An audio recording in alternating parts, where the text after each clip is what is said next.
நம்மளை வந்து கூடயே இருப்பாங்க. அதிகம் புகழ்பவரை அதிகம் நம்ப வேண்டாம். ஏன்னா அவர் உங்கள்கிட்ட ஏதோ எதிர்பார்க்குறாருன்னு அர்த்தம். எனக்கெல்லாம் நல்லா தெரியும். இப்போ நான் என்னோடய அனுபவத்தை சொன்னேன். என் கூட ஒருத்தர் இருந்தார். ஐயான்னு தான் கூடுவார். ஐயா அப்படின்னு நினச்சிட்டு நான் இந்த ஆள் எப்போ நமக்கு வந்து நம்ம காலி பண்ண போகிறான்னு தெரியாது நினைக்கிறேன். ஐயா ஐயா ஐயா ஐயா ரொம்ப நல்லது ஐயா, ஐயா ரொம்ப ஐயா அப்படின்னு தான் பேசுவார். பேசுறது கடைசியில் வந்து நான் வந்து பேசும்போது இப்போ நான் கோசாலையெல்லாம் அமைக்க வேணேன், நான் வந்து 2 லட்ச ரூபாய்க்கு 2 மாடு வாங்கி தரேன், நான் பண்ணுறேன் ஐயா, நீங்கள் உங்கள் மதம் வந்து இதை சொல்லாத ஐயா அப்படின்னு நான் கேட்டப்போ, இல்லை இது நான் தனிப்பட்ட முறையில் பண்ணுறேன் அப்படிலாம் சொல்லி கடைசியில் ஏமாற்றப்பட்டு தான் மிச்சம்.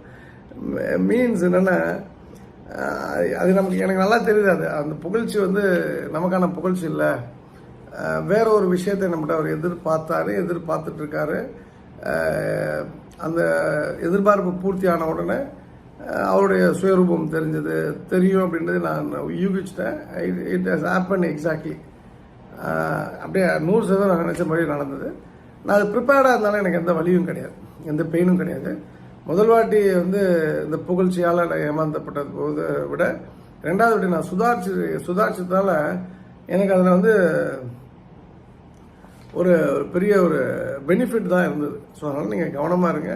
இந்த கூட இருக்கவன் பாஷா என் தலைவன் அது இதுன்னு பில்டப்லாம் கொடுத்தா நீங்கள் எப்போதுமே ஞாபகம் வச்சுங்க.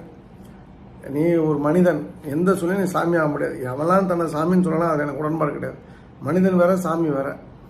மனிதன் அப்படின்னும் போது எக்ஸ்ட்ரா ஏதாவது ஒரு செயல் இருக்கலாம் ஒழிய, எக்ஸ்ட்ரா ஒரு எட்ஜ் இருக்கலாம் ஒழிய, அவன் வந்து எந்த விதத்துலையும் கடவுளாக முடியாது. ஸோ மனிதனை கடவுளாக்கக்கூடிய வேலையெல்லாம் அந்த கூட இருக்கவங்க பண்ணுவாங்க.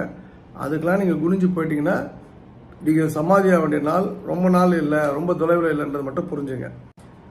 என்னுடைய கட்டளைகள் 12 கூட நீங்கள் எடுத்துக்கலாம். உளவியல் கட்டளைகள் 12.